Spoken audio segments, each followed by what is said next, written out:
Hey there, welcome to a brand new episode of Muzikxpress. My name is Twan and in this week's vlog you will see my interview with Ray Slijngaard from Too Unlimited about their debut track Get Ready For This. But before we start with the interview, please make sure to subscribe to my channel and, very important, also make sure to click the bell button because then you will get a notification the next time a new vlog is online. Alright, here it is, the story behind Get Ready For This, my interview with Ray Slijngaard. Enjoy! Too Unlimited started back in 1991 as a project from Belgian producers duo Jean-Paul de Koster and Filip de Wilde, a.k.a. Phil Wilde.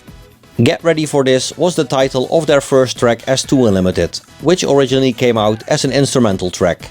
But for the version we all know, Jean-Paul and Phil teamed up with Ray Slijngaard and Anita Doth, who took care of the raps and the vocals. The vocal version of Get Ready For This was a big success.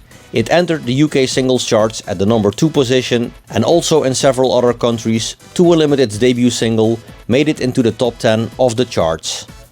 Get Ready For This was the start of the career of Too Unlimited. With more than 22 million sales worldwide, Too Unlimited is one of the biggest Eurodance acts in the world. They scored a string of 16 hits in a row, including No Limit, Twilight Zone, The Real Thing, Maximum Overdrive and of course Get Ready For This. Because of the 30th anniversary of Get Ready For This, I sat down with Ray Slijngaard to ask him about the story behind this track and more. My first question to Ray was around what age he started to become interested in music. Oh, it was quite early actually. I think it was about 10, 12 years old, something like this. And at that time, of course, I was a big fan of Michael Jackson, but also Dutch group Doe Maar, Kool and the Gang, Kid Creole and the Coconuts. So I really did the beginning of 80s, beginning era of 80s. I was really into 80s music and started to do electric boogie, breakdance, and all that stuff. So yeah. So did you already have an idea back then to do something in music later, or was it just like pure fun? No, well, actually on school I was always doing talent shows, and I did one time Michael Jackson, I did one time Rockwell, Somebody's Watching Me, and I always won the first prize. But I was more, I was interested to be a cook, because my father was a cook, and it was a nice hobby, but I never thought that I would be in the music industry, something like that. So for this interview we're going to talk about Get Ready For This. It was the debut single for Too Unlimited and it recently turned 30. First things first, how did you get in touch with Phil and Jean-Paul, the producers of Too Unlimited? Well, I got in contact with them. I was traveling with an artist, Marvin D, who was also later part of Quadrophenia, with Lucien together. And I was his sidekick. We had a show in Malta. And we came off stage and there was many people, many girls came to me like, I was not the star, I was just the sidekick. And the next day I was in a journal of the Malta newspaper and you only saw my picture. So the management company that was managing Marvin back in the days, they said like, hey, this guy, he got something, we need to do something. And at that point they were in contact with Jean-Paul de Koster, who had a project called Business, which was number 2 in the UK charts. They kind of fell out with a rapper and they needed a new rapper. So the song was already written. So they said like, maybe you want to do the rap. So I drove to Belgium and the rap was already written. They gave me an amount of money. I was working in the kitchen back then, so the money that I got was half of my salary for a whole month. And so I recorded it, and afterwards we were just sitting, and they had, Jean-Paul had a record store, so there were a lot of records there, and I was just going through the records, and I picked one out. It's always like, I always say like, it was like God pushed me to pick up this record. So I picked it up and it was a white label, it said Too Unlimited, Get Ready For This. So I said, what is this? So, Phil was there too, Filip de Wilde. And he said, hey, let me play it for you, maybe just to get your opinion. And straight away, because I was not really into dance music, I was more into the hip hop scene, LL Cool J, Run DMC, that time. But it was the first time that a dance track really, I got really goosebumps about it, because it was so special that I never heard before. So it was Get Ready For This, they just released it in the clubs and it was just like floating around a little bit. And I never wrote anything, so I said to them, if you need a rap for it, I'll write it. Okay, yeah, everything cool. And within 2 weeks I got a cassette tape at my father's house. and it was a demo of Get Ready for This. So straight away I started writing the rap, but once I was writing the rap, I also felt a chorus, like a female part. And so I wrote the whole song, sent the tape back. I recorded with like a little tape recorder my rap, and I said to Jean-Paul, but anyway, I also wrote a part for a girl, so maybe we can find a girl to sing it. And Marvin was working with Anita on some studio work or something like this. So then Jean-Paul came and said, yeah, Ray, do you have any singers, because we want to try it out. So I asked Marvin, because he was longer in the music business. He introduced me to Anita, she recorded it, and before we knew it, we were number 2 in the UK charts. That's crazy. So it's a crazy story. Yeah. So how long did it take you to finish the lyrics? Yeah, I think I wrote it in 2 hours or something. Yeah. And it was the first time you actually wrote something? I never wrote a song before in my life. Yeah. So when you told him like, okay, maybe I can write, you were just a bit like... I was bluffing. I was bluffing, I was just like, whatever, and what can go wrong? So yeah, for the Dutchies, in your book Ray, My Unlimited Life, I read that the late Bob Fosco from the Ragende Mannen was also involved with the recording in some way. Yeah, well, when we had to record, to let Jean-Paul hear Anita or any singer that I brought, the management from Marvin was also the manager of the Ragende Mannen, Bob Fosco. So I needed a studio, and so the guy from the management introduced me to Bob. They had a little studio, home studio behind the Amsterdam Central Station, and we recorded it there. Yeah. So yeah. So yeah, you already said like Get Ready for This made it to the number 2 position for the UK charts. Yeah, Get Ready for This was signed by Pete Waterman from the UK-based trio Stock Aitken and Waterman. Yeah. Yeah, it must have been pretty unreal for you that your first release and straight to number 2. Yeah, no, for sure. I mean, look, for Filip, he already was a big fan of Stock Aitken and Waterman. Of course, he had major hits with Kylie Minogue back then already, Jason Donovan, but also Mars, Pump Up the Volume. So when they got a call from Pete Waterman, they probably, I wasn't really into the music business, so for me, I didn't know what was what. But I know that Filip was really charmed that, the big Pete Waterman contacted Jean-Paul and said, yo, what is this record? We need to have it, and yeah, so they went to London and yeah, they made a deal straight away, and it was released, and it went from nothing straight to number 2. Wow. So that was something amazing. That's crazy. Yeah, it is. How old were you guys back then? I was 19 years old. Wow. Yeah. So yeah, you and Anita had to go to Top of the Pops to perform Get Ready for This on TV. So yeah, I guess this was also the first time you did something for TV?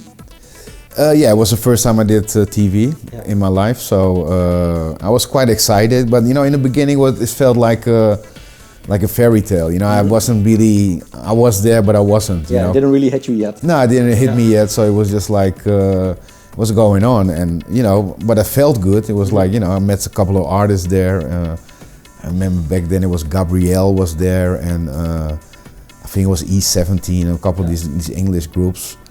And yeah, straight away, we had to rehearse the whole day. It was a long day. And yeah, there we were in the top 10 with stars like Michael Jackson, Madonna, Whitney Houston. Mm-hmm. So that was crazy. Wow. So what else can you tell from the Top of the Pop experience? Well, Top of the Pops we did like 11 times, because most of our singles came in straight in the top 10 charts. So yeah, there I met all the big artists. I mean, it was one time with Whitney Houston, of course, with Bryan Adams, with Mariah Carey, Take That. Will Smith, Smack. So all these artists that you only saw on TV, and I was just among them backstage, just walking around, and and I felt quite comfortable very quick, So it was not like I was like scared, or I think Anita a little bit more, but for me it was, I was always traveling and I was always doing something artistic. So for me it was just like, it had to be like this, Yeah. So yeah, PWL did release an instrumental version of Get Ready for This. So they didn't use your raps or Anita's vocals. Were you actually aware of that around that time? Yeah, I was aware of it, and even later on, they still kept the rap of it. I remember when we released Twilight Zone, they wanted to release the instrumental again. And here I was, a 19-year-old boy, and we had a meeting with David Howells, who was a creative director, Pete Waterman, and there were 10 people on the thing. And I said, that you don't want to use my rap, okay, I understand it, but at least put a chorus in there. That's something I said. I was a young boy, I didn't know anything. And I did it. And I think that really helped the track, because I think if you would come again with Twilight Zone is an anthem on its own, but I think with the chorus it brought that little extra. Yeah, it's a bit more radio friendly. It's a little bit more radio friendly, and why they didn't put the rap, because that time there was no rap played on the radio. That was just the way it was. Yeah. So they were scared that they wouldn't get airplay, and that's why they didn't put the rap on it. Yeah. In the beginning it was cool, but later on it was a little bit, because all around the world there was the rap version, and I was a rapper and I'm not like a keyboard player. Mm-hmm. So, after a couple of tracks I was really getting annoyed by it, I can tell you that honestly. And luckily, I don't know which track it was, but yeah, after the second album, Real Things, then they started to do the rap, because then Will Smith had a big hit, yet artists like Naughty by Nature, so the people were more familiar with the rap scene. So yeah, so I was happy that about time. Yeah, about time for sure. So yeah, you already mentioned that Get Ready for This peaked at the number 2 position in the UK charts. It also was a top 10 hit in several other European countries. Also in Australia it made it to the number 2 position, and 3 years after its original release, Get Ready for This worked its way up to the number 38 position of the US Billboard Hot 100. Did you expect the track to become such a success? No, never, because I was still thinking like, I'm enjoying this time, promote this record, and then I'll be back in the kitchen. I was working at the airport in Amsterdam, so I was just thinking, let's just go with it, how long it takes. Yeah. But we pretty soon had to start doing some shows, to promote it. And my chief, he didn't give me off, because he said, yeah, you have to work, what kind of music you're gonna do, stay with your feet on the ground, the artist, you're a cook. So I said, you know what, I quit my job. So I quit my job, and it was good because it worked out. Yeah. So yeah. Did you ever see him again? Yeah, I saw him many times, man. I saw him many times, and later on he was telling me, because I was working at the business class lounge, and a little bit shorter after that I was flying business class, so I was a customer. So then he came to me and he said man, my children, they listen to your music all the time, they got the posters on the wall. And I said, you see, I told you. Yeah, I was right. Yeah, I was right. Oh, well, good decision. Yeah. So yeah, during the years, Get Ready for This has been used in plenty of movies, commercials and video games, and it's one of the most frequently played songs of sporting events all around the world. That's still the case 30 years after the release of the track. So what is your highlight of 30 years of Get Ready for This? Yeah, it's all the highlight. I mean, it was the beginning of our career, and like you say, it's still used at the NBA. The last Space Jam movie was released also with the song in it again. And there's so many, all the sport movies like Bring It On, and everything is about basketball or whatever. And even, back in the day when Rodman, Scottie Pippen, and all these big basketball players came on the spot, they play Get Ready for This. Mm-hmm. They still play it in Canada a lot, where we recently did a tour for the ice hockey. Yeah.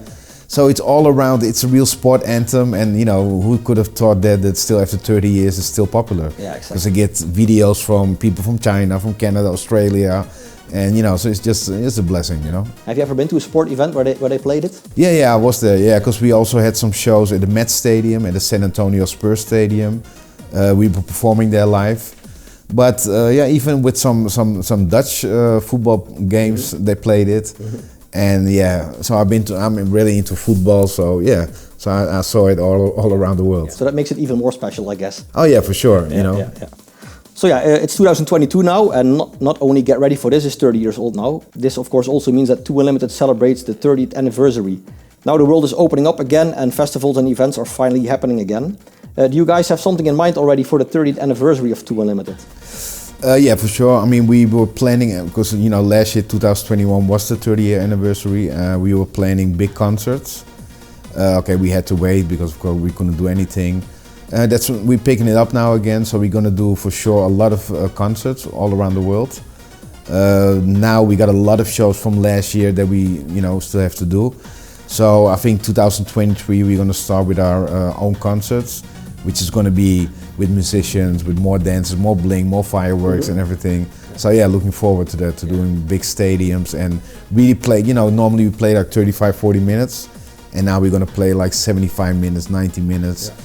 So you can also have time to play a song like Nothing Like the Rain, what normally you don't do, because you most of the time in party or raves and energetic stuff. Yeah, energetic stuff. So you don't really have time to play the ballads. It's a luxury problem because we got so many hits.